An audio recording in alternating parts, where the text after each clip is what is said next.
sampai hari ini kita sudah berkumpul hampir 20 orang ya. Dan mudah-mudahan yang akan presentasi hari ini saya lihat sudah ada slide-nya.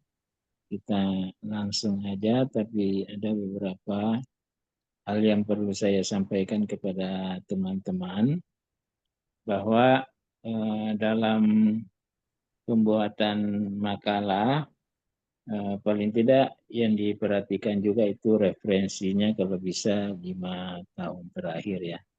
Ya yang bisa ditoleransi ya 10 tahun terakhir. Apabila berkaitan dengan sumbernya itu adalah dari artikel. Tapi kalau dari buku saya kira masih ini, apalagi kalau buku istilahnya buku babonnya, buku standar, artinya teori masteringnya, jadi itu mungkin tidak ada masalah.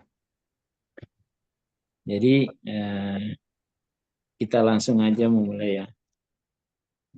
Baik kawan-kawan sekalian, ini yang tampil pada hari ini siapa ya?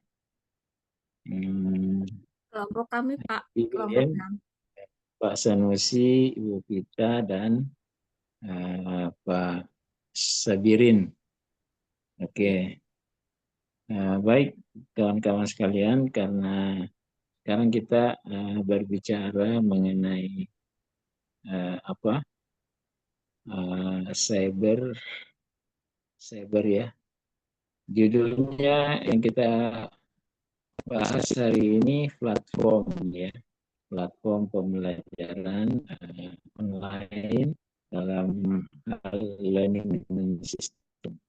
Oke, nah memang ini sebenarnya ini inti dari platform yang digunakan di dalam cyber education, karena memang kalau berbicara LMS itu skopnya lebih besar ya, lebih besar skopnya ketimbang kalau kita hanya berbicara mengenai platform pembelajaran atau pemanfaatan media dan lain-lain. Oke, saya kira waktunya untuk Anda silakan dimulai aja. Terima kasih. Ya. Bismillahirrahmanirrahim. Assalamualaikum warahmatullahi wabarakatuh. Waalaikumsalam warahmatullahi wabarakatuh. Yang kami hormati Bapak dosen Dr. Muhammad Fahri Yasin MPD, Bapak dan Ibu sekalian, serta diskusi pada sore hari ini, dan mahasiswa MTP Universitas Islam Asafiyah. Pada kesempatan kali ini, kami dari kelompok 6 akan menyampaikan materi dengan judul Platform Pembelajaran Online Learning Management System. Kami terdiri dari Bapak Sanusi, kemudian saya, Ibu Vita Pratiwi, dan Bapak Sahbirin. Untuk menyingkat waktu, kami akan memaparkan pembahasan atau materi yang akan kami sampaikan pada kesempatan sore ini. Yang pertama, untuk materi, kami membagi dalam 6 bagian. Yang pertama, pengenalan platform Learning Management System. Kemudian yang kedua, fitur dan fungsi platform Learning Management System. Yang ketiga, implementasi platform Learning Management System. Yang keempat, tantangan dan solusi dalam penggunaan Learning Management System. Kemudian yang kelima, studi kasus dan analisis. Dan yang terakhir adalah masa depan platform Learning Management System dan inovasinya. Selanjutnya untuk pertama, saya akan menyampaikan pengertian dari Learning Management System, yaitu platform yang dirancang untuk memfasilitasi proses pembelajaran dengan menyediakan berbagai alat dan sumber daya yang diperlukan untuk mengelola pendidikan secara efisien. Learning Management System sering juga disebut sebagai platform yang secara umum adalah perangkat lunak yang dirancang untuk membuat, mendistribusikan, dan mengatur penyampaian materi pembelajaran. Secara spesifik, Learning Management System merupakan program perangkat lunak berbasis web untuk manajemen, dokumentasi, pemantauan, pelaporan, administrasi, dan distribusi konten pendidikan, program pelatihan, manual teknis, video instruksional atau bahan perpustakaan digital, dan proyek pembelajaran pengembangan. Supardi A. tahun 2024. Selanjutnya, untuk teori pembelajaran yang sesuai dengan Learning Management System, di sini ada 3 teori yang terkait. Yang pertama yaitu teori belajar behavioristik, di mana teori ini berasal dari behavior, yang artinya tingkah laku. Semakin banyak seseorang diberikan penguatan dalam belajar, maka akan semakin menunjukkan perilaku yang sesuai dengan informasi yang diperolehnya. Kemudian untuk teori yang kedua adalah teori belajar kognitif. Jika teori kognitif ini diartikan dengan belajar, dengan kognitif semua melibatkan pemikiran, karena dengan belajar individu memikirkan sesuatu untuk mengubah perilaku yang terjadi. Teori yang ketiga adalah teori belajar konstruktivis, yaitu membangun ulang. Dalam pembelajaran pada dasarnya, pengetahuan atau informasi dibangun oleh siswa. Sedikit demi sedikit yang hasilnya akan memperoleh informasi yang lengkap atau utuh. Selanjutnya, untuk sejarah Learning Management System dalam dunia pendidikan, di mana dalam bukunya Watson pada tahun 2007 menjelaskan tentang awal mula Learning Management System diadakan. Kemudian untuk sejarahnya pada tahun 1990, First Class telah dirilis oleh SafeArt. First Class telah diakui sebagai Learning Management System pertama dalam beroperasi hingga saat ini. Kemudian sesuai dengan perkembangannya pada tahun 1996, Cecil dirilis yang merupakan aplikasi Learning Management System pertama berbasis web. Kemudian pada tahun 2002 muncul Learning Management System pertama berbasis open source bernama Moodle yang menjadi cikal bakal perkembangan Learning Management System. Dan pada tahun 2008, Eucalyptus merupakan Learning Management System pertama berbasis cloud telah dirilis dengan menyimpan informasi dan menjalankan lewat internet secara keseluruhan. Kemudian berikut adalah fasilitas Learning Management System yang mendukung proses belajar virtual. Ada Moodle, kemudian ada Blackboard, ada Captive Prime, Google Classroom, Edmodo, Talents, Learning Management System, Canvas, Psikologi, Bridgespace, dan Kahoot. Kemudian saya lanjutkan untuk kelebihan dan kekurangan dari Learning Management System.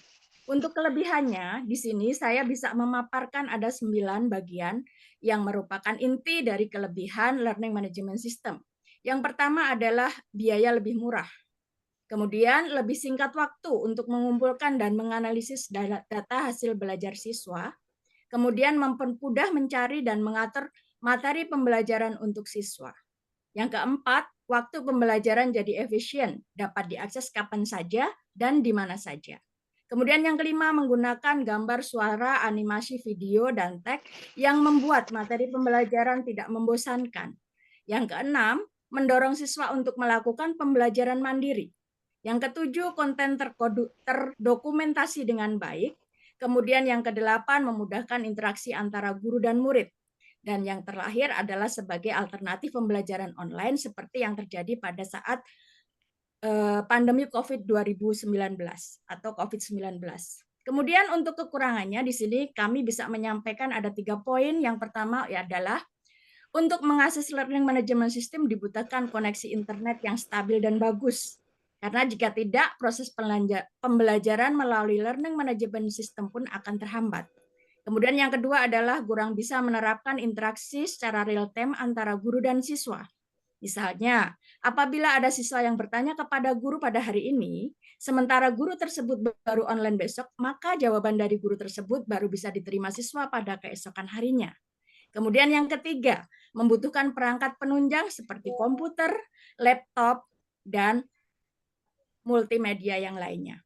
Selanjutnya untuk slide berikutnya kami persilakan Bapak Sanusi untuk melanjutkan presentasi. Silakan Pak Sanusi. Baik, terima kasih Bu Vita, Bapak dosen yang saya hormati serta teman-teman sekalian. Selanjutnya adalah tentang kegunaan dan manfaat dari LMS tersebut. Yang pertama di sini meningkatkan aksesibilitas pendidikan. Dimana, di sini untuk selanjutnya adalah aksesibilitas pendidikan, yaitu mengurangi batasan geografis waktu, di mana LMS ini dapat memudahkan bagi proses belajar mengajar yang berlangsung tanpa hambatan karena jarak dan waktu. Dengan koneksi internet, peserta didik dapat mengakses pembelajaran kapan saja dan di mana saja. Tentu ini akan memberikan peluang pendidikan bagi individu yang tinggal di daerah terpencil atau yang memiliki jadwal yang sangat padat. Kemudian menyediakan materi pendidikan yang dapat diakses secara luas. LMS dapat melakukan pengelolaan materi pendidikan dalam berbagai macam format seperti video, e-book, dan juga modul interaktif. Materi-materi ini juga dapat diakses oleh siapa saja yang terdaftar di platform. Juga memberikan kesempatan bagi peserta didik untuk belajar secara mandiri sesuai dengan kebutuhan mereka. Yang kemudian menyediakan platform induksi untuk berbagai macam peserta belajar. LMS dirancang untuk inklusivitas yang menyediakan fitur seperti teks alternatif ataupun konten visual, pengaturan ukuran font, serta memberi berbasis audio.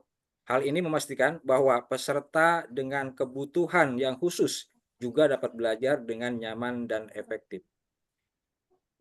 Masih 8, Bu. Terus kemudian kemudahan ya. Yang B adalah kemudahan bagi pengelola kursus materi. Kemungkinan pembuatan dan distribusi konten pendidikan dengan mudah, di mana melalui LMS instruktur dapat dengan cepat membuat dan mendistribusikan materi pembelajaran. Fitur drag atau on drop juga serta template yang tersedia akan memudahkan desain konten sehingga instruktur dapat lebih fokus pada pengembangan kualitas materi. Adapun sistem persiapan dan penyimpanan materi yang terorganisir, LMS juga menyediakan sistem penyimpanan yang terstruktur, memungkinkan materi-materi pembelajaran tersimpan dengan rapi dan mudah diakses. Fitur-fitur tersebut merupakan fitur pencarian dan pengelompokan berdasarkan kategori yang membantu dalam menemukan materi tertentu secara efisien. Adapun yang selanjutnya memudahkan pembaruan dan juga pengembangan sumber daya pendidikan. Masih di 8, Bu ya. Perubahan pembaruan materi pembelajaran dapat dilakukan dengan cepat di LMS. Instruktur dapat memperbarui konten sesuai dengan kebutuhan kurikulum dan atau menambahkan sumber daya terbaru tanpa harus mencetak ulang bahan fisik. Yang ketiga, fasilitas pengawasan dan juga penilaian peserta didik. Poin pertama, alat untuk memonitor perkembangan dan keberhasilan pembelajaran. LMS dilengkapi dengan fitur analitik yang memungkinkan instruktur memantau untuk para peserta didik, seperti waktu yang dihabiskan di platform, tingkat penyelesaian materi, dan skor ujian. Ini membantu dalam mengidentifikasi peserta didik yang memerlukan bantuan tambahan. Kemudian menyediakan ujian dan juga tugas yang dapat diakses secara online, di mana LMS ini bisa dipakai untuk pelaksanaan ujian dan pengumpulan tugas secara daring. Peserta didik dapat mengerjakan tugas dan ujian dengan fleksibilitas waktu dan tempat. Sementara instruktur dapat mengelola proses penilaian dan lebih efisien. Adapun tentang sistem umpan balik yang cepat dan juga efisien, fitur LMS juga merupakan sebuah umpan balik yang otomatis yang memungkinkan para peserta didik menerima hasil dan komentar atas tugas dan ujian mereka dalam waktu singkat. Hal ini membantu mereka dalam memahami kekuatan dan kelemahan mereka, serta meningkatkan pembelajaran yang berkelanjutan. Lanjut, Bu. Kegunaan komponen utama dalam LMS ya. Di sini kita akan membahas tentang pertama modul pengelolaan kursus. Poin-poinnya adalah fitur untuk mendesain dan juga menyusun kursus. Modul ini memungkinkan para pendidik untuk merancang kursus secara fleksibel dengan berbagai macam format seperti video, teks, kuis, dan juga tugas. Fitur drag and drop mempermudah juga pembuatan struktur kursus sehingga materi dapat disusun secara otomatis sesuai dengan tujuan. Adapun alat untuk mengelola pendaftaran dan kemajuan peserta didik dapat dilakukan secara otomatis atau juga manual, di mana LMS menyediakan dashboard kemajuan yang memperlihatkan tingkat penyelesaian tugas dan hasil belajar. Tentu hal ini membantu instruktur atau guru untuk memantau keterlibatan dalam performa siswa secara real time. Fungsinya untuk menjadwalkan, untuk mengorganisir juga kegiatan belajar, di mana fitur kalender juga memungkinkan para pendidik menjadwalkan kelas, menjadwalkan ujian, dan juga batas waktu pengumpulan tugas. Dengan notifikasi otomatis, peserta didik dapat tetap terinformasi tentang jadwal penting, meminimalkan resiko yang terlambat atau juga bisa dikatakan lupa. Kemudian ada alat komunikasi ya. Alat komunikasi dan kolaborasi. Forum diskusi dan ruang obrolan untuk interaksi peserta didik. LMS juga menyediakan forum diskusi yang juga memfasilitasi interaksi antara siswa dan instruktur atau guru, memungkinkan pertukaran ide dan juga pemecahan masalah secara kolektif, ruang obrolan dan memberikan tempat juga bagi para berkomunikasi secara real time dan yang lebih dinamis. Konferensi video untuk kelas virtual ini dapat diselenggarakan melalui kelas online secara langsung, sehingga instruktur dapat memberikan pembelajaran sinkron. Hal ini tentunya dapat membantu terjaganya hubungan antara peserta didik, terutama dalam pembahasan materi yang kompleks. Adapun fitur bagi dokumen dan juga proyek kolaboratif, di mana peserta didik dapat mengunggah dan juga mengakses dokumen secara bersama-sama. Juga dapat memfasilitasi kolaborasi dalam proyek kelompok. Ini mendorong kerja tim dan juga memberikan pengalaman belajar yang lebih interaktif. Adapun sistem penilaian dan umpan baliknya, rubrik penilaian dan evaluasi untuk mengukur kinerja, LMS dilengkapi dengan rubrik penilaian yang memudahkan para pengajar ataupun instruktur memberikan evaluasi yang objektif. Alat evaluasi otomatis ini seperti kuis berbasis pilihan ganda juga mempercepat proses penilaian. Mengenai laporan umpan balik otomatis yang manual, fitur LMS ini merupakan umpan balik yang otomatis juga memberikan peserta didik hasil penilaian dan analisis hasil secara keseluruhan dan analisis kesalahan secara instan. Instruktur juga dapat menambahkan umpan balik yang manual untuk memberikan saran secara personal yang lebih mendalam. Fungsi untuk memberikan komentar dan saran perbaikan, setiap tugas atau tes yang dikumpulkan dapat diberi komentar oleh instruktur atau guru yang berisi saran untuk perbaikan. Ini tentunya membantu para peserta didik memenuhi area yang perlu dipertimbangkan. Adapun yang laporan analisis kerja, kinerja, alat analisis data untuk mengukur efektivitas kursus. LMS juga menawarkan fitur analis data yang digunakan untuk mengevaluasi keberhasilan suatu kursus atau pendidikan atau pembelajaran. Data ini mencakup tingkat penyelesaian kursus, keterlibatan siswa, dan juga hasil penelitian. Mengenai laporan kinerja individu dan juga agregat ya, laporan ini memberikan gambaran detail tentang performa setiap peserta didik serta keseluruhan kelas. Hal ini membantu instruktur untuk mengidentifikasi pola belajar yang memberikan intervensi yang tepat. Mengenai fitur pelacakan dan visualisasi kemajuan pembelajaran, seperti grafik dan diagram yang memungkinkan instruktur atau guru dan peserta didik dapat melihat perkembangan belajar secara intuitif. Fitur ini juga memotivasi siswa untuk terus meningkatkan dirinya. Dilanjut.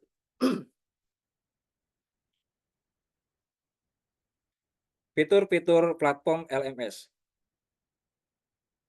Platform Learning Management System atau LMS dirancang untuk mendukung pengelolaan pembelajaran digital secara komprehensif.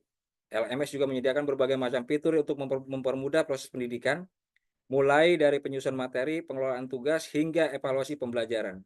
Setiap fitur berfungsi untuk menciptakan ekosistem pembelajaran yang terintegrasi, yang efisien, dan juga user-friendly, baik bagi admin, pengajar, maupun peserta didik. LMS juga dapat mempermudah kolaborasi antara pemangku kepentingan pendidikan, seperti orang tua, siswa, guru, dan satu platform yang aman dan juga terkendali. Adapun administrasi manajemen pengguna, fitur administrasi ini juga memungkinkan para pengguna secara efektif, mulai dari registrasi hingga manajemen akses dan konten pembelajaran. Dengan sistem yang terstruktur, institusi dapat juga menjaga keamanan data, memastikan kelancaran operasional dan monitor juga aktivitas pengguna. Kontrol akses pengguna meliputi yang pertama mengatur hak akses berdasarkan peran pengguna. LMS dapat mendukung pembagian peran seperti admin, guru, dan juga siswa, di mana masing-masing dengan tingkat akses yang berbeda. Admin memiliki kendali penuh untuk mengatur sistem, guru dapat mengelola materi dan peserta didik, sementara siswa terbatas pada akses materi dan pengumpulan tugas. Mengenai pembuatan akun baru dan izin yang ditentukan, setiap pengguna baru dapat dibuat dengan izin spesifik yang sesuai dengan kebijakan institusi. Ini memastikan bahwa pengguna hanya dapat mengakses fitur dan informasi yang relevan dengan peran mereka. Adapun pemantauan dan pembatasan akses ke materi tertentu, admin dan guru dapat membatasi akses materi berdasarkan jadwal atau tingkat pencapaian siswa. Hal ini tentu membantu menjaga alur pembelajaran agar tetap sesuai dengan rencana. Kemudian yang untuk pengaturan akses, hak akses dan juga privasi, yang meliputi konfigurasi pengaturan privasi sesuai dengan kebijakan institusi, di mana setiap institusi memiliki kebijakan privasi yang berbeda. LMS memungkinkan konfigurasi privasi agar sesuai dengan regulasi, seperti perlindungan data siswa dan juga keamanan informasi. Dalam mengendalikan visi dan akses data pribadi pengguna, seperti nama, email, catatan belajar hanya dapat diakses oleh pihak yang berwenang. Sementara LMS dapat memberikan kontrol penuh untuk mengatur siapa saja yang dapat melihat informasi tersebut. Adapun pemberian akses terbatas kepada pengguna eksternal saja. Untuk kebutuhan tertentu seperti laporan kemajuan siswa kepada orang tua, LMS juga menyediakan fitur akses terbatas, di mana orang tua hanya dapat mengakses informasi tertentu tanpa mengganggu privasi pengguna. Adapun tentang manajemen pendaftaran dan juga enrollment, yang meliputi proses otomatis untuk pendaftaran pembelajaran atau kursus. LMS dapat mengotomatisasi proses pendaftaran kursus, minimal beban administrasi, pengguna cukup mengikuti prosedur yang disediakan untuk terdaftar dalam kursus tertentu. Mengenai validasi dan persetujuan pendaftaran siswa baru, setiap pendaftaran siswa baru dapat divalidasi melalui sistem sebelum mendapatkan persetujuan. Hal ini untuk memastikan bahwa hanya siswalah yang dapat memenuhi kriteria yang bisa bergabung dalam kelas. Yang ketiga, pelaksanaan status enrollment dan sejarah kursus siswa, di mana LMS mencatat seluruh riwayat enrollment pengguna, memungkinkan admin dan guru memantau progres siswa. Dengan demikian, institusi dapat mengelola kurikulum dan juga mengembangkan siswa secara lebih baik lagi. Yang 11, Bu. Pengelolaan materi pembelajaran dengan meningkatkan melalui peningkatan efektivitas LMS. Di sini ada beberapa poin, yaitu pertama, upload dan pengguna materi yang meliputi unggah dokumen, video, dan sumber belajar. LMS dapat memudahkan para pendidik untuk mengunggah berbagai macam jenis materi pembelajaran seperti dokumen, video, presentasi, dan sumber daya yang interaktif. Dengan fitur ini, siswa dapat mengakses materi kapan saja dan di mana saja, dan juga dapat meningkatkan fleksibilitas dan kemandirian belajar.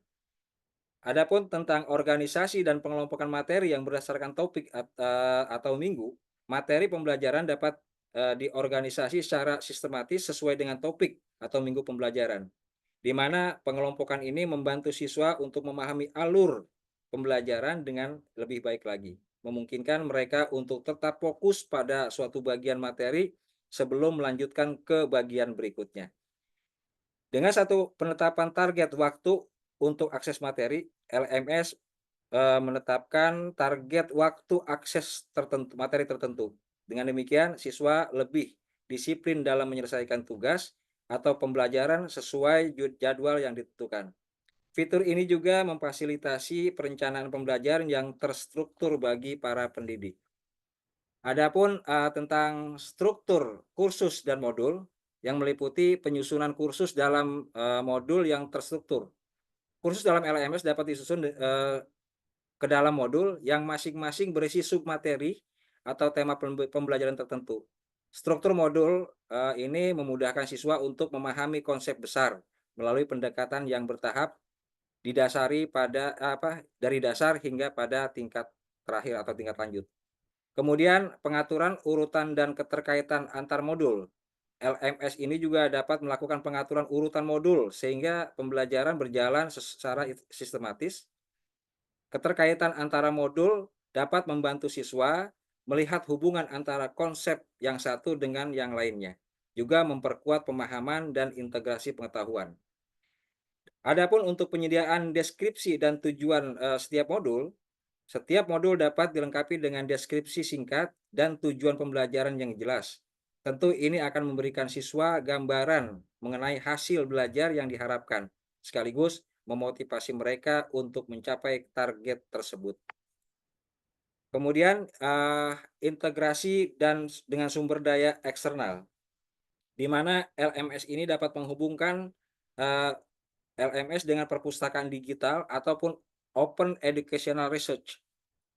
Integrasi dengan sumber daya eksternal seperti perpustakaan digital atau OER ya, atau Open Educational Research dapat memperkaya konten pembelajaran. Siswa dapat mengakses berbagai macam referensi tambahan tanpa batasan ruang dan waktu, juga dapat mendukung pelajaran yang lebih mendalam. Dalam hal penggunaan tool dan aplikasi pihak ketiga untuk memperkaya materi, LMS dapat terhubung dengan berbagai macam aplikasi pihak ketiga, seperti alat simulasi, gamifikasi, atau juga kuis interaktif. Penggunaan teknologi ini meningkatkan keterlibatan siswa dan juga membuat pembelajaran akan lebih menarik dan juga serta dinamis. Kemudian sinkronisasi dengan platform video konferensi.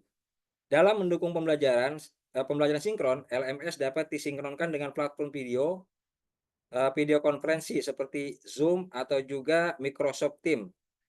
Fitur ini memungkinkan para pendidik untuk mengadakan sesi muka secara virtual dengan mendiskusikan materi atau juga memberikan umpan balik secara langsung kepada siswa. Dilanjut. Sistem penilaian dan umpan balik dalam LMS. Sistem penilaian umpan balik dalam LMS ini dapat membantu proses pembelajaran. Pembelajaran itu berlangsung dengan efektif, juga memberikan pemahaman yang lebih baik terhadap capaian siswa, serta menyediakan cara untuk memperbaiki kinerja. Ada beberapa elemen yang sangat penting dalam sistem penilaian LMS. Yang pertama adalah pembuatan dan pengelolaan pengelolaan tes, yang meliputi pembentukan berbagai macam jenis tes, di mana LMS dapat mendukung berbagai macam format tes seperti pilihan ganda, esai, atau kuis singkat yang memberikan variasi dalam penilaian. Sehingga bagi para pengajar dapat mengukur pemahaman siswa dari berbagai sudut pandang. Dalam hal penyediaan waktu dan kondisi khusus untuk setiap tes, pengajar dapat mengatur waktu dan kondisi khusus. Misalnya ujian ujian berbatas waktu dan juga terbuka, sesuai dengan kebutuhan evaluasi. Tentu ini dapat meningkatkan fleksibilitas dalam menjadwalkan tes yang sesuai dengan kurikulum. Dalam hal penyusunan bank soal, LMS memfasilitasi pembentukan bank soal yang dapat digunakan ulang untuk berbagai tes. Fitur ini memungkinkan para pengelola soal secara efisien dan dapat dioptimalkan untuk ujian mendatang, dapat menghemat waktu dalam penyusunan tes baru. Kemudian sistem umpan balik real time. Penyediaan umpan balik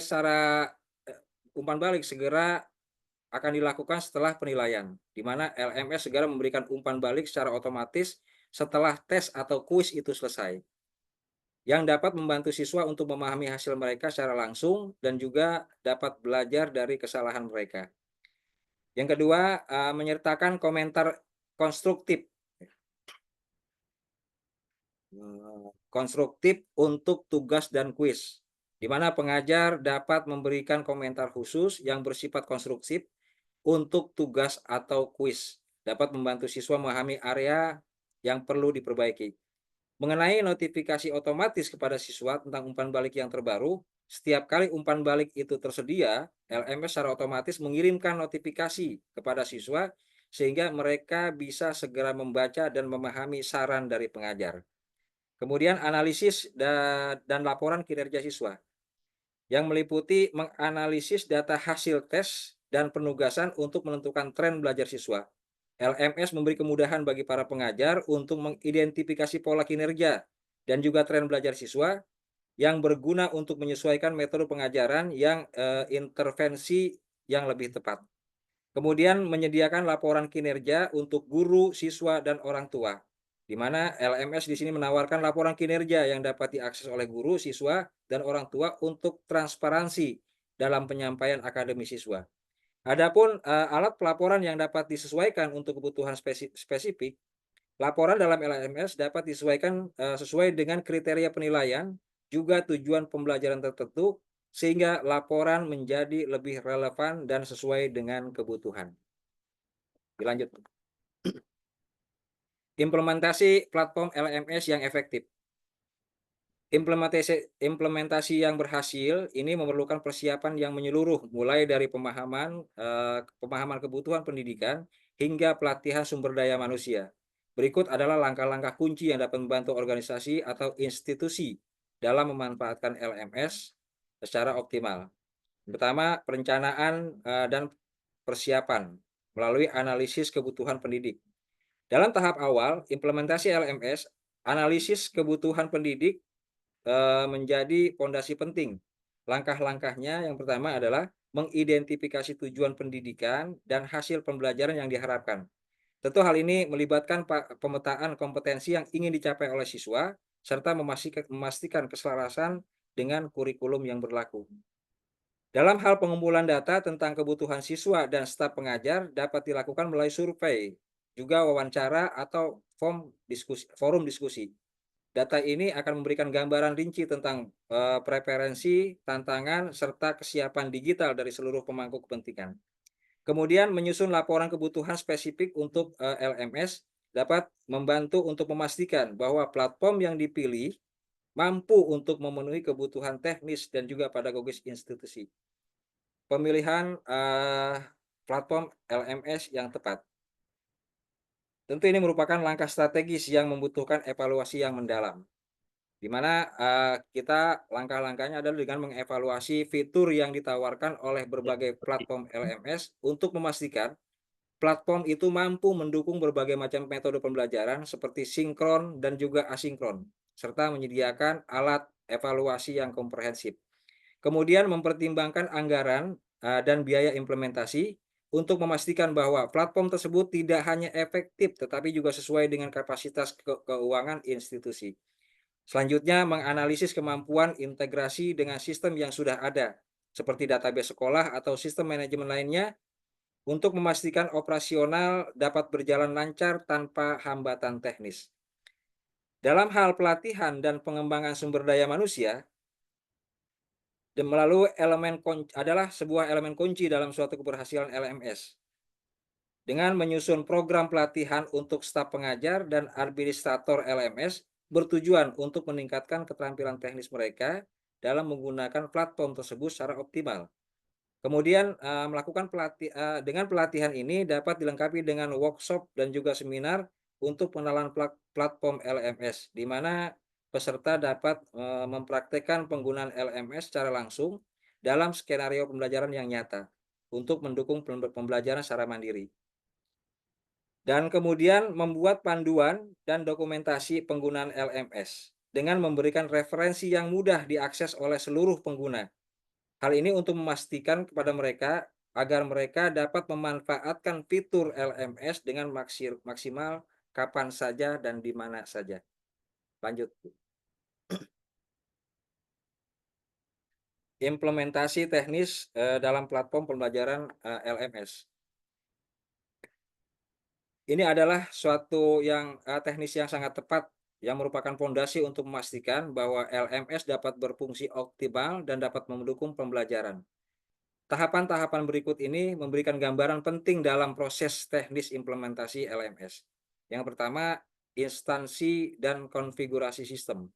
Yang meliputi tahap awal implementasi LMS adalah mengatur server dan infrastruktur pendukung yang siap digunakan, mencakup pemilihan server fisik atau cloud, konfigurasi jaringan, serta pengamanan data untuk memastikan sistem dapat beroperasi dengan stabil dan aman.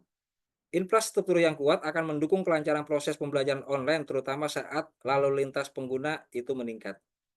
Kemudian langkah-langkah berikutnya adalah menginstal software LMS sesuai dengan panduan resmi yang disediakan oleh pengembang. Dengan cara mengunduh paket instalasi, kemudian pengaturan database, hingga pemasangan modul-modul tambahan. Kepatuhan terhadap pedoman resmi memastikan kompatibilitas sistem dan juga mengurangi resiko gangguan di masa yang akan datang.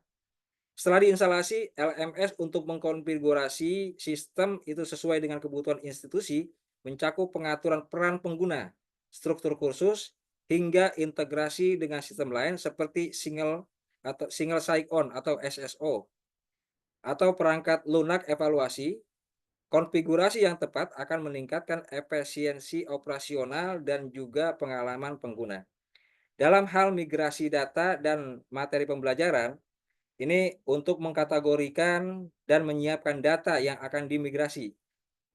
Sebelum proses migrasi, data dan materi pembelajaran perlu dikategorikan berdasarkan relevansi dan prioritas, mencakup materi kursus, data peserta didik, hingga catatan evaluasi.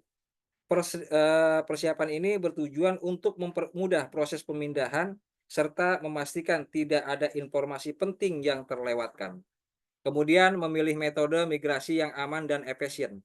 Ada berbagai metode migrasi data melalui dari manual hingga otomatis menggunakan tool khusus. Pemilihan metode yang tepat tergantung pada volume data dan kompleksitas struktur sistem yang lama. Fokus utamanya adalah keamanan data dan efisiensi waktu agar proses migrasi tidak mengganggu operasional pembelajaran. Kemudian setelah migrasi selesai, langkah berikutnya adalah menguji integrasi data setelah migrasi untuk memastikan bahwa semua informasi yang telah dipindahkan dengan lengkap sesuai dan juga akurat. Jika ditemukan ketidaksesuaian, tindakan korektif dapat segera dilakukan. Kemudian pengajuan validasi sistem. Validasi sistem. Meliputi sistem yang sudah terinstal dan dikonfigurasi perlu dilakukan uji coba fungsionalitas fungsional sistem secara menyeluruh. Mencakup pengoperasian fitur utama seperti pengelolaan kursus, akses pengguna, hingga pelaporan hasil belajar. Hasil dari uji coba tersebut untuk memastikan bahwa sistem berjalan sesuai dengan harapan. Kemudian melakukan pengujian beban untuk mengukur kemampuan LMS dalam menangani jumlah pengguna yang besar secara bersamaan. Simulasi dapat dilakukan untuk mensimulasikan kondisi puncak seperti ujian online dan atau webinar. Hasilnya akan membantu dalam mengoptimalkan performa sistem agar tetap responsif. Kemudian setelah melakukan pengujian itu selesai, langkah selanjutnya adalah memvalidasi hasil pengujian dan melakukan perbaikan yang diperlukan untuk memastikan semua fungsi itu berjalan optimal. Jika ditemukan kelemahan, perbaikan dilakukan sebelum sistem diluncurkan secara penuh. Validasi ini merupakan langkah akhir yang penting untuk menjamin keberhasilan implementasi LMS. Adapun untuk selanjutnya kami kembalikan kepada Bu Vita.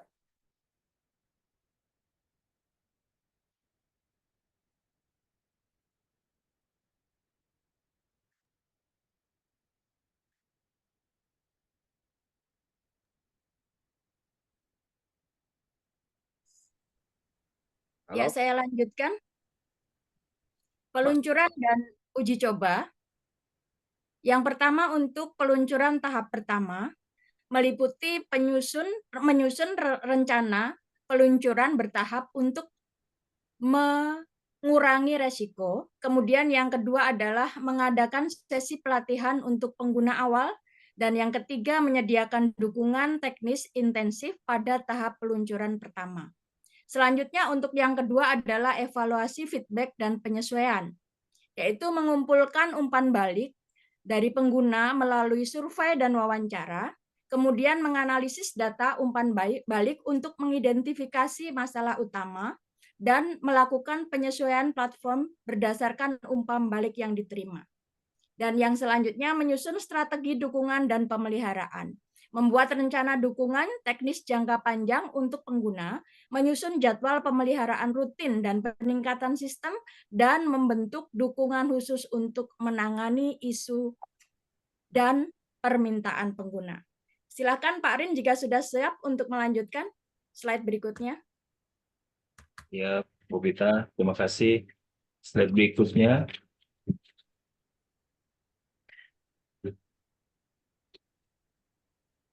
Bicara tentang tantangan dan solusi dalam penggunaan Learning Management System. Yang pertama, tantangan teknis. Tentunya kompatibilitas perangkat dan software ini perlu menjadi perhatian utama karena kompatibilitas LSM Learning Management System dengan berbagai perangkat dan perangkat lunak menjadi hal penting agar platform ini dapat diakses oleh semua pengguna, baik dari komputer desktop, laptop, hingga perangkat mobile seperti ponsel pintar atau tablet. Kemudian ada hal yang juga perlu diperhatikan. Yang pertama adalah masalah kompatibilitas perangkat. Learning Management System harus bisa diakses dari berbagai perangkat dengan spesifikasi yang beragam, termasuk berbagai sistem operasi seperti Windows, Mac, dan Android dan teman-temannya. Menurut Dr. Tony Bates, seorang ahli e-learning, sistem yang tidak ramah perangkat akan mengurangi partisipasi siswa, terutama mereka yang hanya mengakses Learning Management System dari perangkat seluler.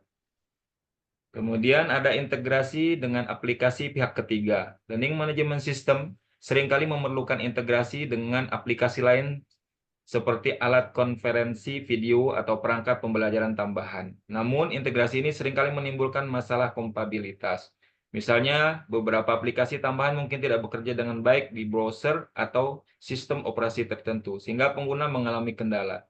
Kemudian, solusi untuk kompatibilitas. Pengguna Learning Management System berbasis web responsif dapat menjadi solusi untuk masalah ini dengan menerapkan desain antarmuka yang adaptif agar tampilan dan fungsionalitas LMS tetap konsisten di berbagai perangkat.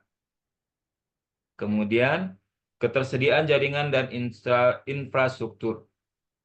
Kualitas akses internet dapat mempengaruhi pengalaman pengguna dalam mengakses Learning Management System, terutama di wilayah dengan keterbatasan infrastruktur jaringan. Ketergantungan pada jaringan yang cepat dan stabil menjadi tantangan besar, khususnya di daerah pedesaan atau daerah dengan jaringan internet terbatas. Ada beberapa hal juga yang perlu diperhatikan. Yang pertama, ketersediaan jaringan internet yang stabil. Internet yang lambat atau tidak stabil mengganggu kelancaran akses LMS. Ada infrastruktur server yang andal. Karena infrastruktur server yang kuat diperlukan untuk menangani jumlah pengguna yang besar, terutama sangat banyak siswa mengakses Learning Management System secara bersamaan. Misalnya pada saat kondisi ujian misalnya. Artinya ini bisa dilakukan sempak misalnya di beberapa wilayah. Kemudian solusi untuk ketersediaan jaringan. Solusi yang bisa diimplementasikan termasuk penggunaan teknologi caching untuk mengurangi beban server dan menerapkan sistem distribusi konten yang dapat membantu mendistribusikan data LMS ke berbagai wilayah dengan lebih cepat. Keamanan data dan privasi. Halo? Keamanan data dan privasi menjadi perhatian utama dalam penerapan Learning Management System, terutama dengan meningkatnya kekhawatiran atas kebocoran data pribadi siswa. Dalam konteks ini, Learning Management System perlu mematuhi regulasi terkait privasi dan memiliki langkah-langkah pengaman yang kuat untuk melindungi informasi pengguna. Kemudian pelindungan data pribadi pengguna harus benar-benar diperhatikan agar tidak mudah untuk diretas. Kepatuhan terhadap regulasi privasi. Di negara seperti Eropa, regulasi General Data Protection Regulation ada mengatur pelindungan data pribadi yang wajib dipatuhi oleh semua institusi yang menggunakan LMS. Dan Indonesia mungkin perlu memperhatikan seperti itu, karena seringkali kita mendapati data-data kita yang seringkali bocor. Ada informasi misalnya ternyata dijual atau sebagainya. Ada solusi untuk keamanan data privasi. Implementasi ekskripsi data adalah solusi untuk menjaga keamanan learning management system. Sistem autentikasi dua faktor juga dapat diterapkan untuk memastikan bahwa hanya pengguna yang berwenang yang dapat mengakses data di LMS. Selain itu, penyedia opsi penghapusan data oleh pengguna dapat membantu dalam mematuhi regulasi privasi. Kemudian berikutnya Bu Vita.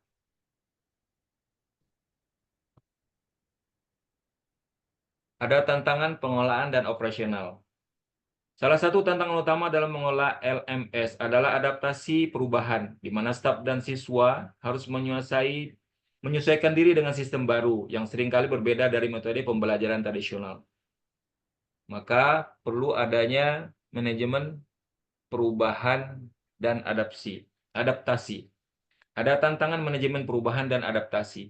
Salah satu tantangan utama dalam pengelolaan LMS adalah adaptasi perubahan di mana staf dan siswa harus menyesuaikan diri dengan sistem baru yang seringkali berbeda dari metode pembelajaran yang tradisional. Maka perlu adanya sosialisasi dan pelatihan bagi staf dan siswa. Agar apa? Agar semua dapat beradaptasi dengan cepat terhadap perubahan-perubahan yang ada. Yang kedua, perlu manajemen resistensi terhadap perubahan. Resistensi adalah hal yang umum saat terjadi perubahan besar. Seperti penggantian metode pembelajaran dari tradisional ke LMS, banyak staf pengajar dan siswa yang merasa nyaman dengan metode pembelajaran lama dan enggan beralih. Hal ini perlu diantisipasi dengan manajemen resistensi. Kemudian penyesuaian proses kerja. LMS dapat mengubah alur kerja yang telah lama ada sehingga diperlukan penyesuaian agar proses belajar mengajar tetap efektif. Contohnya misalnya dilihat pada beberapa universitas termasuk mungkin kita ya, di mana pengenalan LMS menuntut dosen untuk menyesuaikan metode penilaian dan pengolahan materi ajar sehingga dilakukan berbagai penyesuaian agar sistem menyesuaikan dengan kebutuhan mata pelajaran tentunya. Kemudian ada tantangan dukungan dan pelatihan pengguna. Dukungan teknis yang memadai serta pelatihan berkelanjutan menjadi tantangan dalam memastikan pengguna dapat mengoperasikan LMS dengan percaya diri dan efektif. Maka perlu pemberian dukungan teknis yang cukup bagi pengguna. Karena dukungan teknis sangat penting untuk menangani kendala teknis yang dihadapi pengguna, seperti kesulitan dalam akses atau masalah login. Kemudian ada program pelatihan reguler. Pelatihan yang berlanjut membantu pengguna mengembangkan keterampilan menggunakan LMS secara optimal. Tentunya ini dapat mencakup penggunaan fitur-fitur dasar hingga fitur-fitur lanjutan, seperti misalnya pembuatan penilaian otomatis atau analistik kinerja siswa. Kemudian ada pembuatan panduan penggunaan yang jelas. Panduan penggunaan yang mudah diakses dan dipahami sangat membantu pengguna dalam memanfaatkan LMS secara mandiri. Selanjutnya, tantangan evaluasi keberhasilan implementasi. Evaluasi keberhasilan implementasi LMS menjadi kunci untuk menentukan apakah platform LMS mencapai tujuan diinginkan dan menemukan area perbaikan yang perlu diperhatikan. Maka pengukuran aktivitas pengguna LMS dapat diukur dengan mengumpulkan umpan balik dari pengguna, baik dari sisi pengalaman pengguna maupun efektivitas dalam berbagai hasil belajar. Kemudian, penyesuaian dan perbaikan berdasarkan hasil evaluasi. Hasil evaluasi membantu institusi dan membuat keputusan untuk melakukan penyesuaian dan perbaikan pada LMS. Selanjutnya, Bu Vita. Solusi dan best practice. Dalam pengimplementasian learning management sistem ada yang optimal dan aman, penting bagi institusi pendidikan untuk mengandalkan solusi manajemen yang komprehensif dan praktik terbaik. Berikut ada beberapa pendekatan yang dapat membantu mengurangi risiko dan meningkatkan efisiensi operasional LMS. Yang pertama, strategi pengelolaan risiko. Pengolahan risiko yang efektif sangat penting dalam memastikan keberhasilan keberlanjutan implementasi LMS. Risiko yang tidak terkelola dapat mengganggu kelancaran operasional dan menurunkan kualitas pembelajaran. Maka perlu ada identifikasi potensi risiko. Langkah pertama dalam pengolahan risiko adalah identifikasi risiko yang mungkin timbul selama penerapan LMS. Berikutnya, audit keamanan dan desain secara berkala. Regular audit dapat membantu mengidentifikasi potensi kerentanan sebelum mereka menjadi masalah serius. Kemudian ada penerapan protokol standar keamanan. Keamanan data menjadi salah satu prioritas dalam platform LMS, mengingat banyaknya data pribadi dan akademik yang dikelola oleh sistem ini. Kemudian, perlu penerapan ekskripsi data. Ekskripsi data sangat penting untuk melindungi informasi saat dalam proses transfer dan penyimpanan. Kemudian ada autentikasi 2 faktor, memberikan lapisan keamanan tambahan, memastikan bahwa hanya pengguna yang terotorisasi yang dapat mengakses sistem LMS. Kemudian ada kebijakan akses ketat terhadap data sensitif. LMS harus memiliki kebijakan akses yang ketat khususnya untuk data sensitif serta seperti informasi pribadi siswa dan nilai akademik. Yang ketiga, penyusunan kebijakan dan prosedur operasional. Agar LMS dapat berjalan dengan efisien dan konsisten, penting memiliki kebijakan operasional dan prosedur yang jelas. Hal ini membantu memastikan bahwa semua pihak memahami hak dan kewajiban mereka, serta standar operasional yang harus dipatuhi. Maka perlu ada pembuatan SOP operasional LMS, kemudian kebijakan pengguna yang transparan tentunya. Kemudian perlunya pemantauan konsistensi kebijakan. Agar apa? Memastikan LMS berjalan sesuai dengan standar yang diinginkan. Pemantauan konsisten dalam penerapan kebijakan sangat diperlukan. Pemantauan ini dilakukan melalui audit kepatuhan yang dapat mengidentifikasi area yang perlu penyesuaian. Berikutnya studi kasus dan analisis.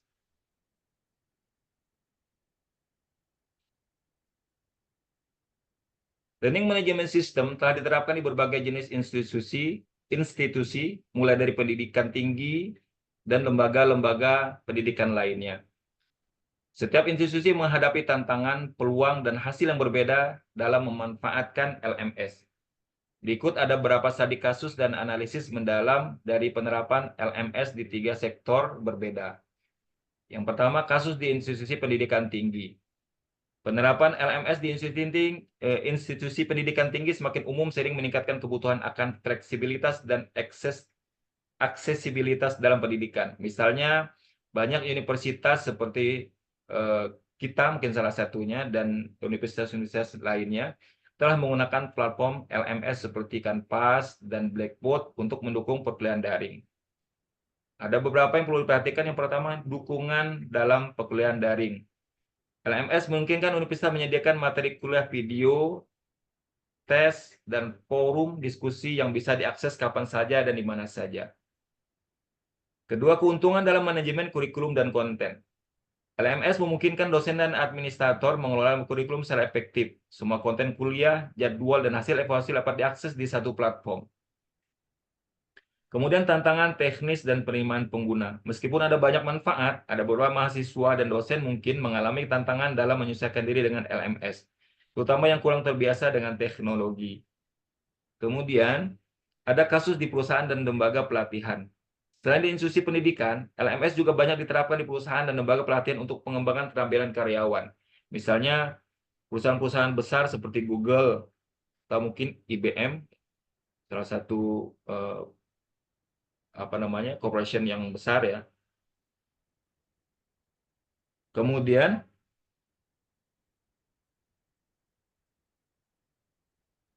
ada pemanfaatan LSM untuk pelatihan karyawan. Kemudian ada integrasi LSM dengan sistem HR dan penilaian kinerja.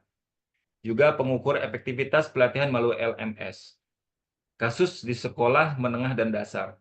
LMS tidak hanya digunakan di pendidikan tinggi dan perusahaan, tapi juga di sekolah menengah dan dasar, terutama selama pandemi COVID-19 ketika pembelajaran jarak jauh menjadi kebutuhan. Penggunaan LMS untuk pembelajaran jarak jauh. Selama pandemi, banyak sekolah menengah dan dasar mengadopsi LMS seperti Google Classroom dan Microsoft Teams untuk mendukung pembelajaran jarak jauh. Kemudian ada adaptasi LMS untuk kurikulum sekolah menengah dan dasar. LMS di sekolah dasar dan menengah perlu diadaptasi agar sesuai dengan kurikulum dan kebutuhan siswa. Kemudian peran LMS dalam mendukung guru dan siswa. Selain membantu siswa, LMS juga mendukung guru dalam mengelola tugas dan evaluasi siswa. Selanjutnya, Bu Pita.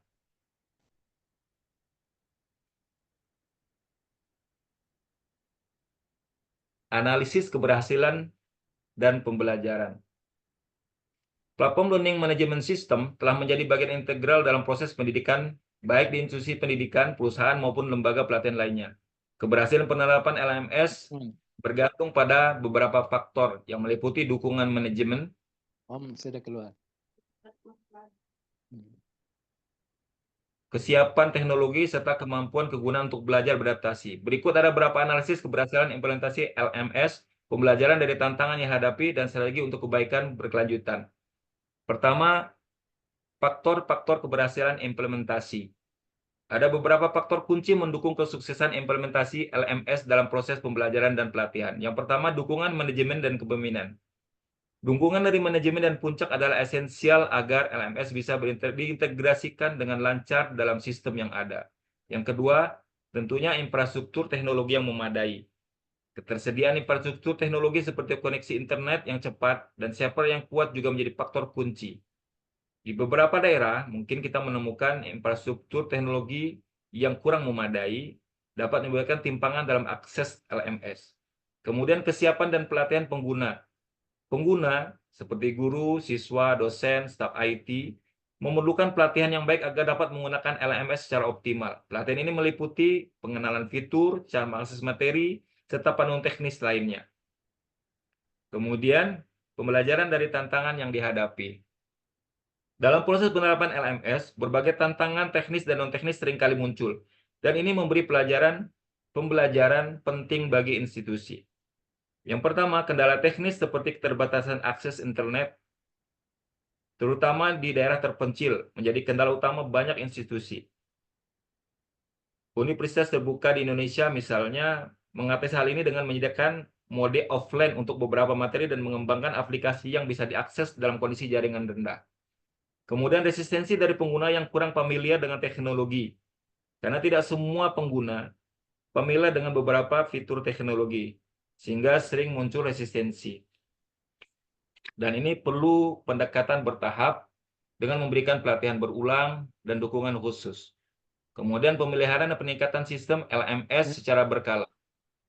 LMS membutuhkan pemeliharaan dan peningkatan sistem yang berkelanjutan untuk mencegah perbaikan performa. Misalnya di beberapa tempat ada tim IT secara berkala memantau kinerja LMS, meninjau feedback pengguna, dan melakukan pembaruan sistem secara rutin agar tetap relevan dan bebas masalah teknis.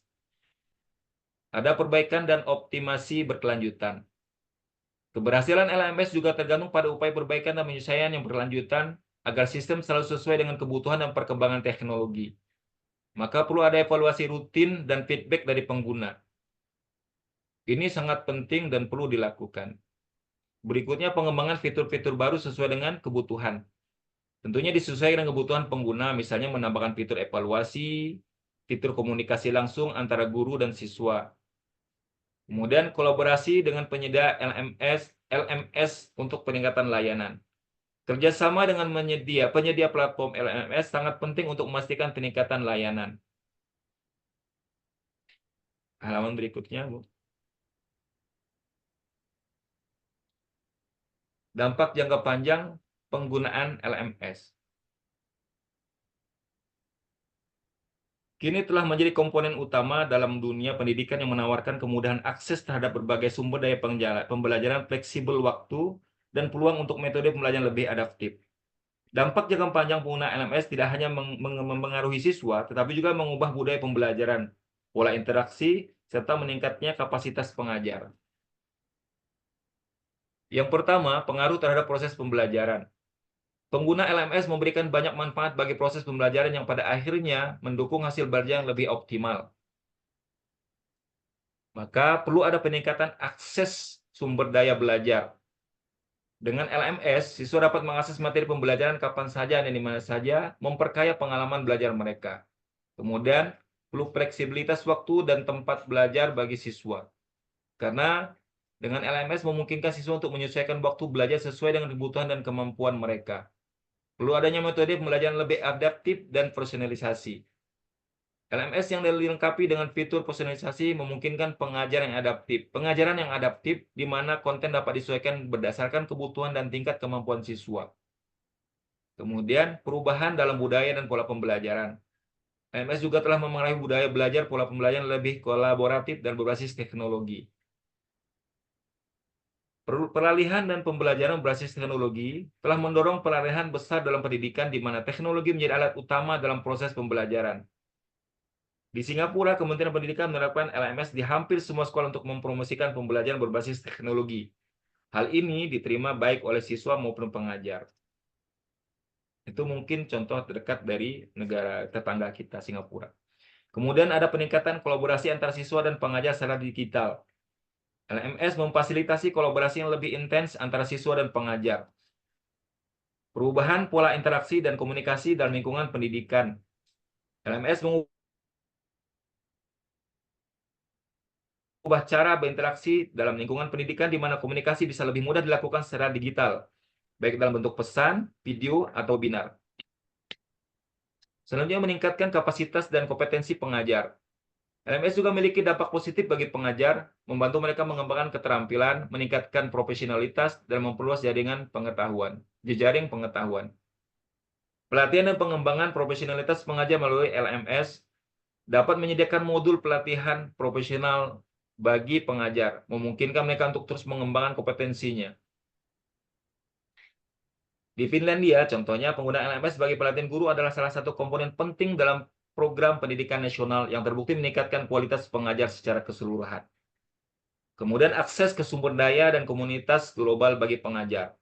LMS memberikan kesempatan bagi pengajar untuk berjejaring dan belajar dari komunitas global. Banyak LMS menyediakan akses ke materi pembelajaran dari universitas-universitas terbuka dan institusi pendidikan lainnya di seluruh dunia. Kemudian penerapan teknik-teknik pengajaran inovatif dengan bantuan teknologi. LMS juga memungkinkan pengajar untuk mencoba teknik pengajaran lebih inovatif seperti flipped classroom, blended learning, dan active learning. Teknik ini terbukti meningkatkan hasil belajar siswa secara signifikan. Halaman berikutnya. Bicara tentang masa depan platform LMS dan inovasi. Seiring perkembangan teknologi, LMS menjadi semakin canggih dan relevan untuk mendukung pendidikan modern. Dan ini menunjukkan bahwa inovasi-inovasi baru seperti blockchain, kecerdasan buatan AI, dan Internet of Things mulai terintegrasi dengan LMS untuk menciptakan pengalaman belajar lebih interaktif dan personal.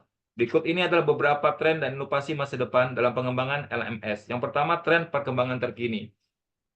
Teknologi terus berkembang dan penerapan teknologi baru LMS menawarkan banyak manfaat. Beberapa tren utama dalam pengembangan LMS meliputi integrasi teknologi blockchain dan beberapa aplikasi lainnya.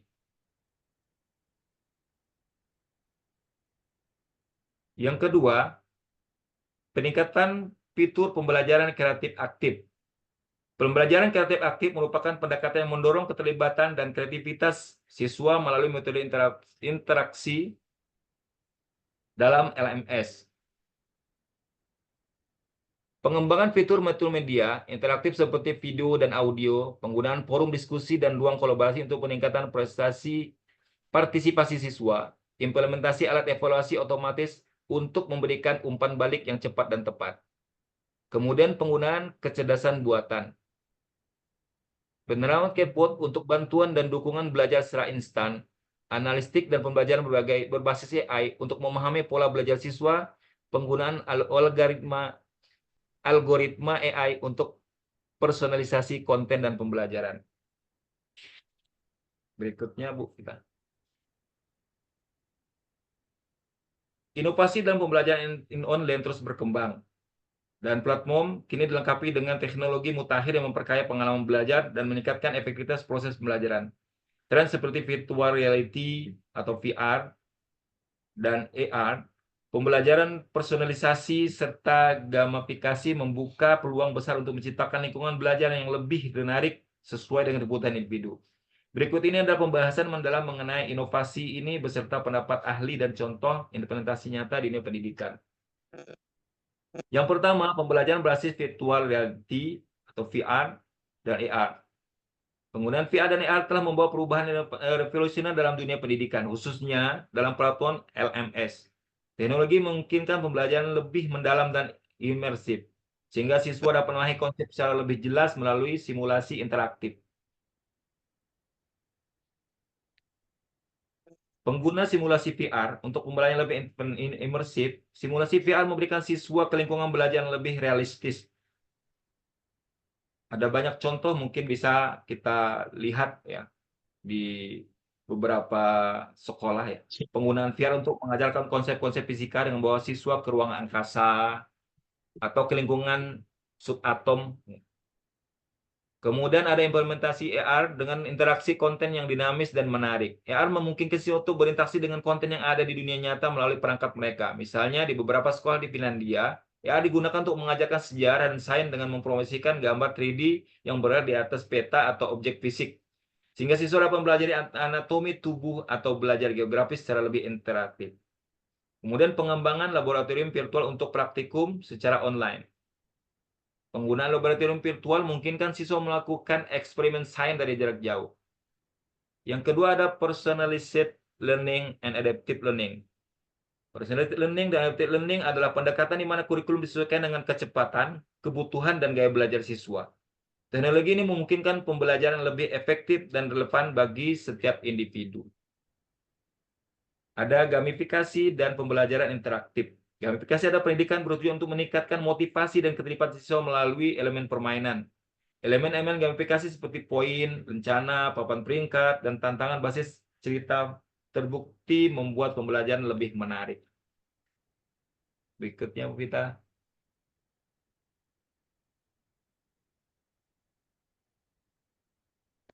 Prospek dan arahan kebijakan. Pengembangan dan implementasi LMS membutuhkan dukungan dan holistik dari berbagai pihak, termasuk pemerintah, sektor pendidikan, industri teknologi.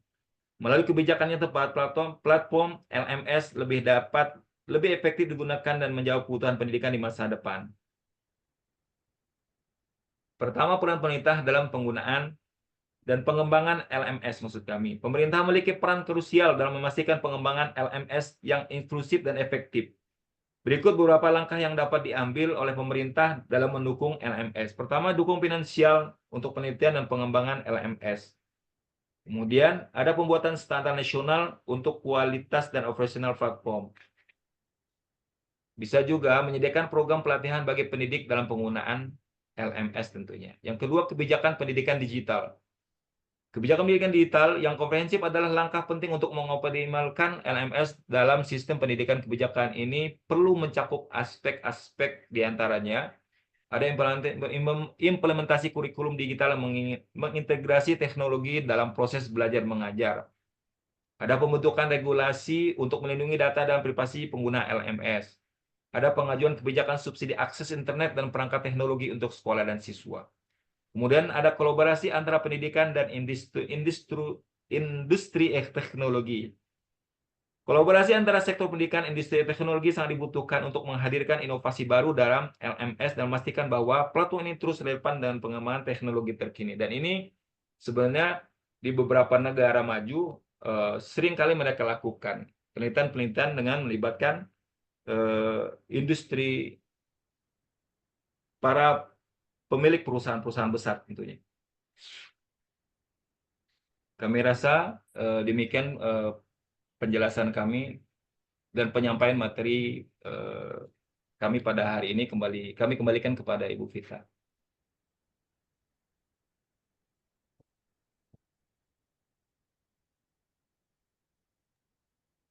Iya, demikian tadi Bapak dan Ibu paparan presentasi dari kelompok kami yang saya awali kemudian dilanjutkan oleh Bapak Sanusi dan diakhiri oleh Pak Syabirin. Mudah-mudahan paparan yang sudah kami sampaikan sudah mencakup semuanya dari makalah yang sudah kami sampaikan. Di sini untuk sesi selanjutnya adalah sesi tanya jawab dan sesi sharing ya Bapak Ibu. Di sini kami yakin Bapak dan Ibu semuanya sudah paham tentang materi Learning Management System, dan dari kelompok kami tadi sudah disampaikan oleh bapak-bapak yang hebat yaitu Mbak Sabirin dan Pak Sanusi yang sudah menjelaskan secara detail dan lengkap, mudah-mudahan bisa menambah wawasan kita. Selanjutnya apabila ada yang ingin bertanya silahkan. Oh iya, ini sudah ada Pak Hutomo. Pak Hutomo, monggo Pak Hutomo. Silahkan disampaikan Pak Hutomo pertanyaannya.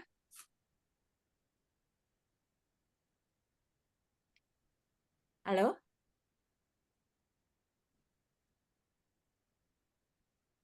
Atau mungkin dari Bapak dan Ibu yang lain, kalau misalnya tidak ada pertanyaan yang ingin disampaikan, mungkin kita bisa sharing dari pengalaman yang kemarin sudah saya cukup amati ya. Pak Zuli mungkin, Pak Hadi, Pak Haspi, Pak Guru yang sudah sangat berkompeten dalam pembelajaran dengan Learning Management System. Monggo Pak, silakan di-sharing. Biar kita tambah wawasan kita, dan kita bisa belajar bersama-sama. Masih semangat kan ya Bapak Ibu sekalian? Karena ini di rumah juga hujan besar. Mudah-mudahan tidak terganggu. Panjang, lebar. Ya, Bu Aswani, monggo. Oh iya, Pak Iwan. Pak Iwan sama Pak Hafid. Pak Iwan dulu apa Pak Hafid dulu ini? Monggo, siapa duluan? Ya, monggo Pak Iwan dulu. Silakan Pak. Siapa dulu nih? Pak Iwan, monggo. Pak Iwan dulu. Oh iya, baik. Baik, Assalamualaikum warahmatullahi wabarakatuh. Waalaikumsalam. Ya, terima kasih pada Bu Vita dan kelompoknya yang menyajikan materi luar biasa ya, lengkap sekali gitu ya, sampai terkantuk-kantuk menyimaknya. Ya, terima kasih juga kepada Pak dosen yang sudah memberikan kesempatan. Singkat saja yang ingin sharing dalam waktu ini ya. Tadi disajikan beberapa bentuk LMS ya. Terus terang saya belum banyak pengalaman menggunakan LMS itu tersebut ya. Cuma ada satu kebutuhan di tempat kami dengan minimnya waktu kami untuk bertemu tatap muka, sharing, belajar bersama dengan para guru gitu ya.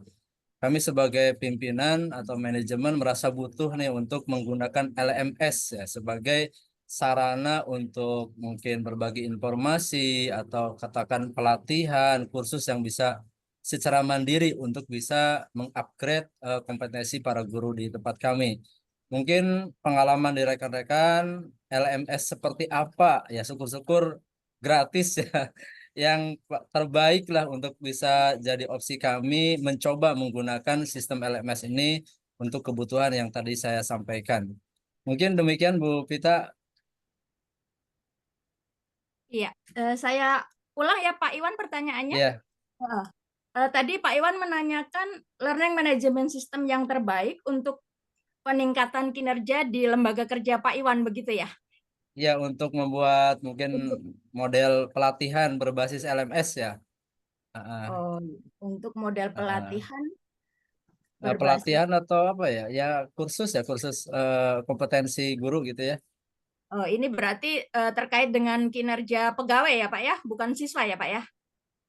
Gurunya. Jadi kita Ya, harapkan ya kayak model kursus kita misalkan punya materi, kemudian kita kelola, guru bisa belajar secara mandiri melalui LMS tersebut gitu ya.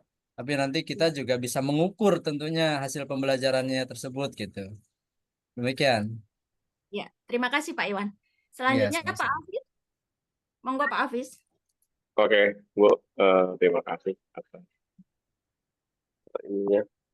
Ya, masalah tadi materinya sangat luar biasa sekali ya Bu ya. Tadi sudah dikatakan paling lengkap ya kan, dan juga lumayan juga gitu kan. Nah, terkait masalah LMS, mungkin saya sekaligus mungkin sharing juga sama Pak Iwan ya. Ini saya pernah melakukan untuk membuat LMS di sekolah kami gitu Bu ya. Kemarin itu mungkin saya pernah singgung kebutuhan itu pada anak PKL itu karena anak PKL 4 bulan ya kan, sehingga pembelajaran itu kita melalui LMS gitu kan. Nah, LMS yang dibuat ini Pak Iwan, mungkin ada teman-teman LMS yang kita buat ini kita simpel. Sebenarnya tadi sudah jelaskan LMS banyak juga ada. Kalkul, Kasum juga, termasuk LMS, KPS juga. Cuman yang saya pakai ini kita pakai model. Ya, di sini model ini memang keunikannya itu kita bisa memantau LMS tersebut, mantau keluar masuknya siswa dalam LMS kita gitu kan. Tapi kalau di Google Classroom itu tidak bisa. Kalau di Catboy itu hanya kita tidak bisa membuat sendiri gitu kan kalau itu. Nah kalau model ini kita bisa membuat sendiri Bapak Ibu ya. Itu juga kita bisa download ya di webnya Edmodo ya. Nanti kita di situ bisa langsung install. Di mana dia itu nanti ada website sendiri. Kalau kita mau mencoba, itu kita bisa pakai website sendiri. Kita mencoba, nah kalau seandainya sudah jadi, itu mungkin di hosting. Ya, kita pakai VPS. Nah, itu yang sudah saya lakukan di SMK saya. Nah, terkait masalah LMS, memang di sini banyak kekurangan dan kelebihan yang saya alami pada saat saya mendevelop LMS ini dan siswa belajar, banyak kita emang tidak bisa memaksakan. Karena emang beberapa tadi yang saya sudah jelaskan mungkin sama tim yang kita terkait masalah perangkat, masalah kota gitu kan. Itu menjadi hal-hal yang benar-benar sangat krusial buat kita pada saat mengajar gitu kan. Nah, di sini memang dan sebenarnya hal-hal seperti itu masih banyak lagi gitu kan.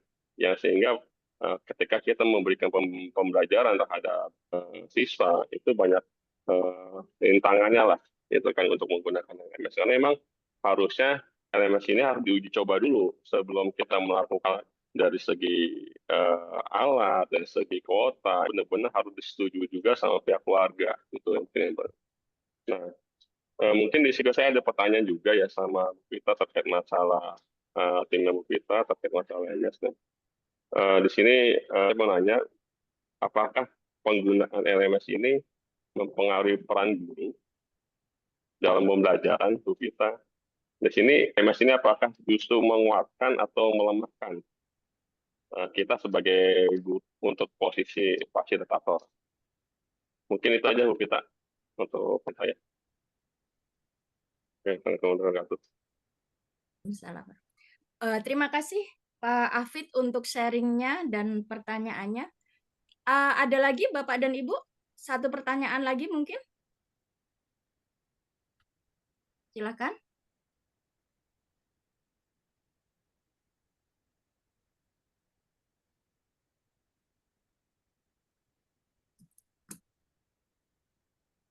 Jika tidak ada, mungkin untuk menjawab pertanyaan dari pertanyaan Pak Iwan yang pertama tadi, Pak Sabirin atau Pak Sanusi sudah siap untuk menjawab, Pak? Silakan. Kita coba ya, Bu. Monggo. Oh iya, sebenarnya Bismillah. Mudah-mudahan tidak puas dengan jawabannya ini, Pak Iwan. Ya, pertanyaannya kan Belum. Ya kan jam halo. kurang 15 jam.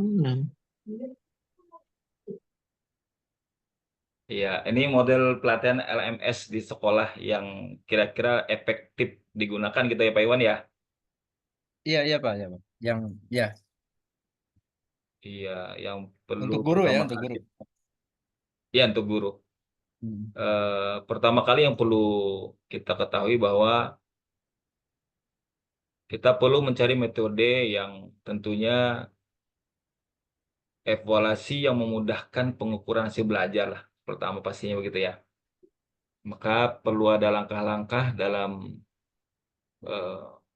modelnya. Kita perlu analisis dulu kebutuhan dan ininya mereka pastinya yang itu dilakukan oleh Pak Iwan dan teman-teman tentunya. Identifikasi kebutuhan gitu kan, tujuannya dan sebagainya. Pasti itu yang dilakukan ya, penyesuaian kurikulumnya tentu. Maka ada beberapa mungkin yang bisa dilakukan terkait dengan jenis LMS yang cocok mungkin digunakan ya.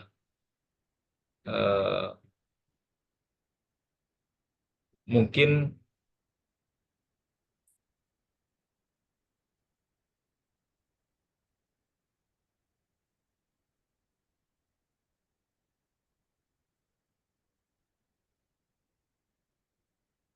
Vita. Pak Rin. Bu Vita boleh lanjut dulu. Boleh lanjut dulu, Bu Vita.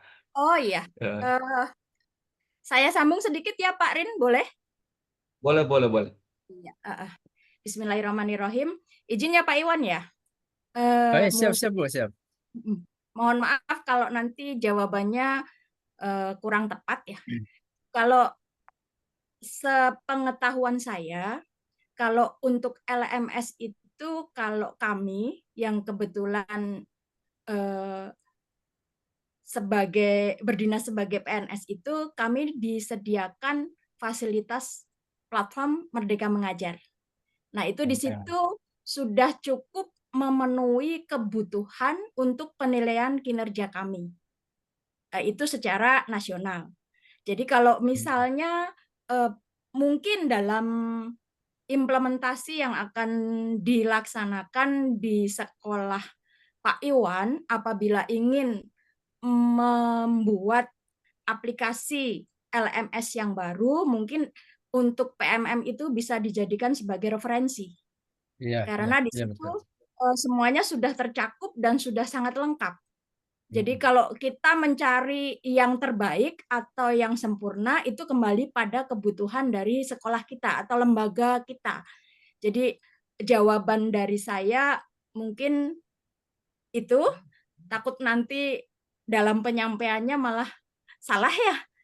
Atau mungkin kalau misalnya Pak Sanusi ingin menambahkan jawaban untuk pertanyaan Pak Iwan, monggo Pak Sanusi.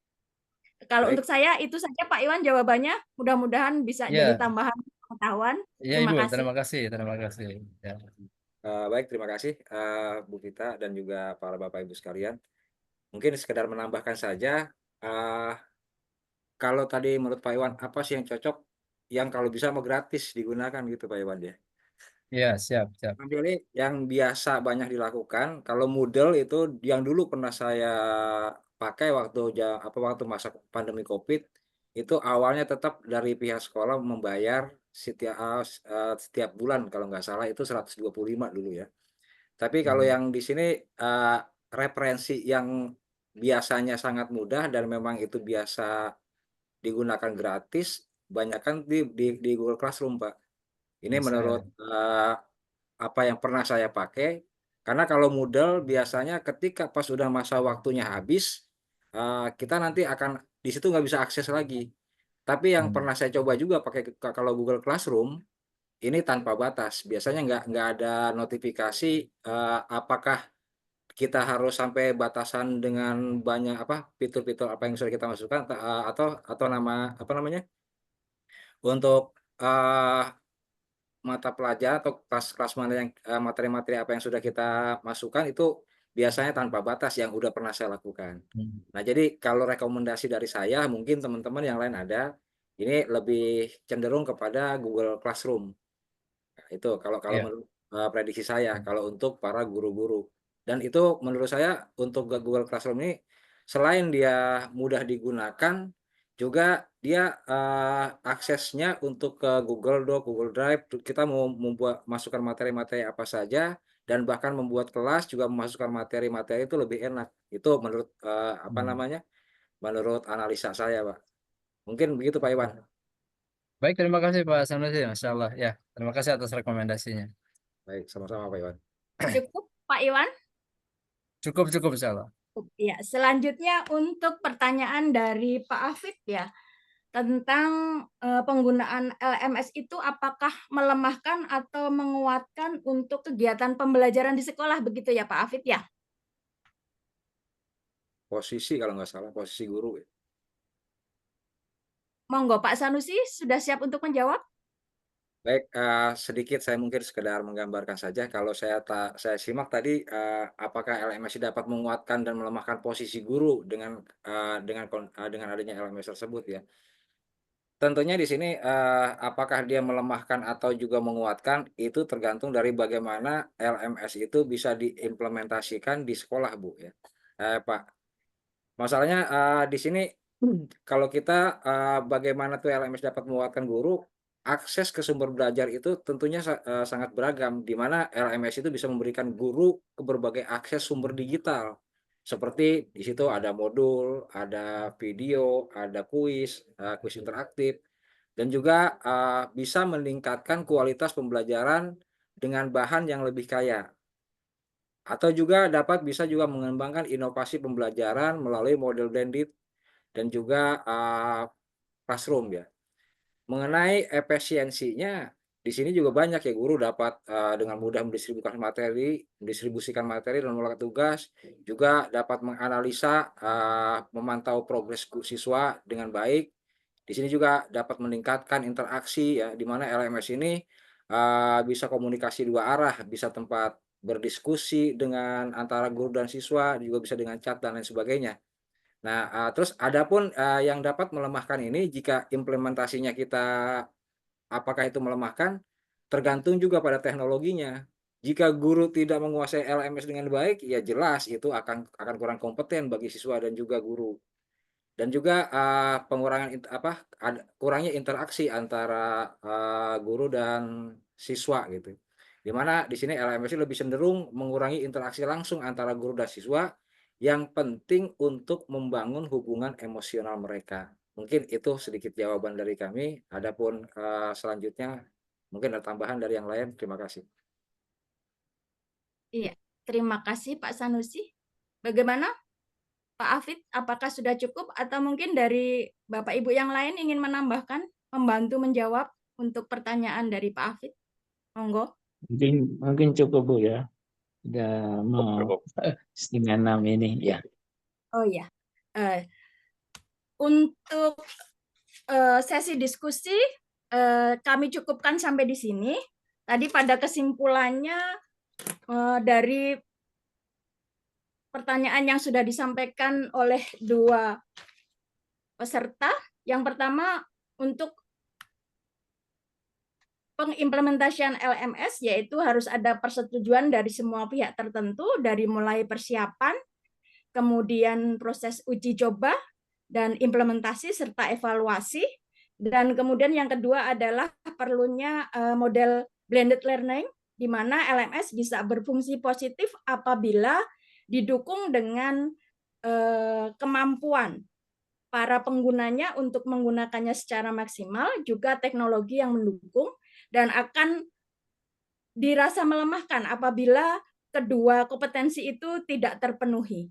Itu mungkin kesimpulan dari diskusi yang sudah kita laksanakan. Selanjutnya, untuk sesi selanjutnya adalah pendalaman materi dari Bapak dosen kita, yaitu Bapak Muhfari Yasin. Monggo Bapak, waktu dan tempat kami persilahkan. Ya, terima kasih Bu ya. Pertama-tama saya ingin menyampaikan apresiasi yang sangat tinggi dan mendalam atas kelengkapan atau kompleksitas daripada apa yang dibicarakan tentang LMS pada sore hari ini. Ini adalah sejarah pertama yang terpanjang pemaparan makalahnya ya. Ya. Jadi hampir 70, ya sekitar 80% lah. Jadi saya kebagian waktu cuma sekitar 3-5 menit, tetapi saya pikir apa yang saya mau komentari sebenarnya itu sudah semuanya dilaksanakan, sudah dilakukan oleh kelompok baik dari moderatornya maupun dari penjawab pertanyaan-pertanyaan, saya kira sudah pas. Jadi inti daripada pertemuan kita pada hari ini yang penting adalah autentifikasinya. Maksudnya kalau seandainya di antara 28 orang, artinya mungkin bisa memahami, katakanlah 60% itu sudah lumayan ya. Tetapi tadi mungkin yang bisa diimplementasikan ya palingan cuma 5 atau 7 orang. Jadi ini perlu, karena ini sudah ada bahannya, jadi perlu kita pelajari bersama. Tentang mana yang paling sederhana dan fleksibel itu sesuai dengan TP itu adalah selalu melihat kondisi ya. Dan di dalam variabel pembelajaran itu ada kondisi, ada metode, dan ada hasil. Jadi selalu mengacu kepada 3 persoalan itu. Jadi tentu kalau kondisinya kapan kita menggunakan Moodle, karena Moodle ini artinya mulai dari mendaftar sampai terima ijazah itu bisa diatasi atau bisa dilakukan oleh Moodle. Kemudian ada yang sifatnya agak sederhana, katakanlah misalnya Google Classroom, ya memang dari sisi manajemen pimpinan, ya barangkali tidak bisa melihat kecuali kalau akun kelasnya itu kita berikan kepada mereka. Nah, kalau kita Google Classroom yang kita pakai di sini, saya memakai akun umum. Jadi semua dosen itu bisa melihat semua karya-karya atau tugas-tugas yang diupload oleh dosen. Tapi kalau dosen tidak upload juga, ya mereka juga tidak bisa lihat.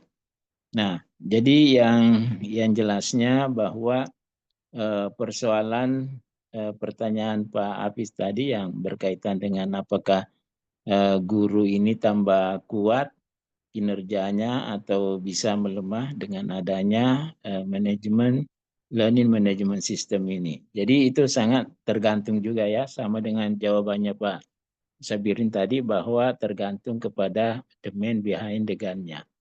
Yang jelasnya kalau guru itu masih merasa comfort zone yang dipertahankan, itu berarti bahwa ini justru melemahkan dengan adanya LMS ini. Tetapi kalau guru artinya sudah terbiasa dengan best practice, kemudian next future, nah itu saya kira itu sangat mendukung kinerja daripada guru itu sendiri. Karena di dalam LMS ini memang intinya itu adalah guru atau manajemen, karena kalau tidak ada isinya ya biar bagaimana canggihnya LMS itu kalau tidak diisi materi-materi, bahan-bahan, tugas-tugas, media mulai dari video sampai yang paling sederhana, kalau itu tidak dilakukan ya itu juga LMS-nya tidak ada apa-apanya. Jadi yang menentukan LMS ini bagus atau tidak itu tergantung kepada katakanlah istilahnya Internet of Things ya, jadi IoT atau big data dan lain sebagainya, semuanya itu adalah harus disiapkan oleh guru-guru. Jadi intinya bahwa guru itu dipicu atau dipacu untuk bagaimana supaya dia berkarya, supaya semua materi-materinya, medianya, dan lain sebagainya itu semuanya bisa di-upload. Jadi istilah baliguani walau ayat itu betul-betul bisa dilaksanakan secara makro ya.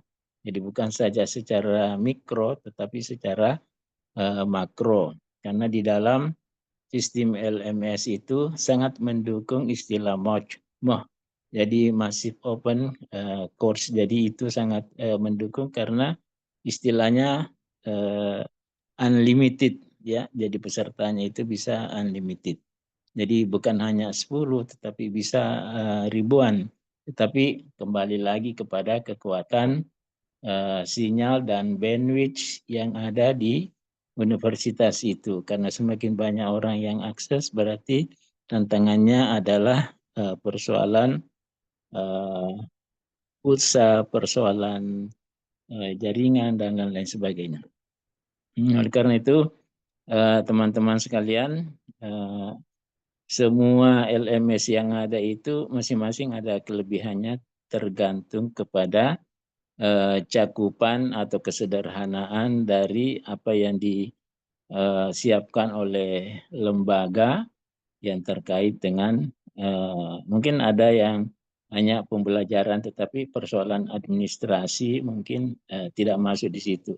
Katakanlah misalnya kalau untuk Google Classroom persoalan administrasi, persoalan pembayaran apa dan lain-lain sebagainya, bukti pembayaran dan lain-lain sebagainya itu tidak ada aksesnya untuk kita ketahui di situ. Tapi kalau modal, ya tentunya semuanya seperti yang saya katakan tadi, mulai pendaftaran sampai menerima ijazah itu bisa dilakukan. Nah, kemudian yang terakhir, ya, jadi yang terakhir adalah kaitannya dengan persoalan pemanfaatan atau implementasi daripada LMS khususnya yang berkaitan dengan modal memang masih terbatas ya. Kalau misalnya di tingkat SD seperti yang ada di Bantul sana itu dari dulu dia sudah laksanakan. Kemudian juga di SMP sudah ada yang melaksanakan, SMA seperti di Parung SMA 88 itu sudah menggunakan Moodle ya, sudah menggunakan Moodle.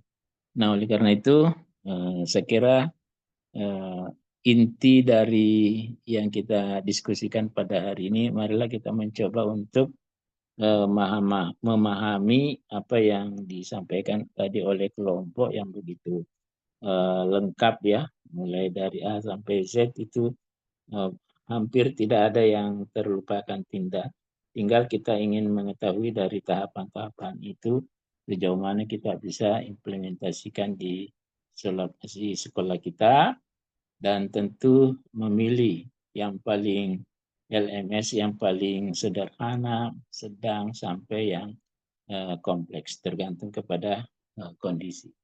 Oke, baik teman-teman sekalian, saya kira ini waktu sudah lewat, jadi saya kira saya cukupkan sampai di sini. Sekali lagi saya terima kasih kepada semua teman-teman, dan silakan kelompok menutup kegiatan ini. Silakan. Iya, terima kasih Bapak Dosen Mufari Yasin. Demikian kegiatan kita pada hari ini, dari mulai diskusi kemudian pendalaman materi dari Bapak dosen kita. Mudah-mudahan apa yang sudah kita pelajari pada hari ini bisa bermanfaat, bisa menambah wawasan kita.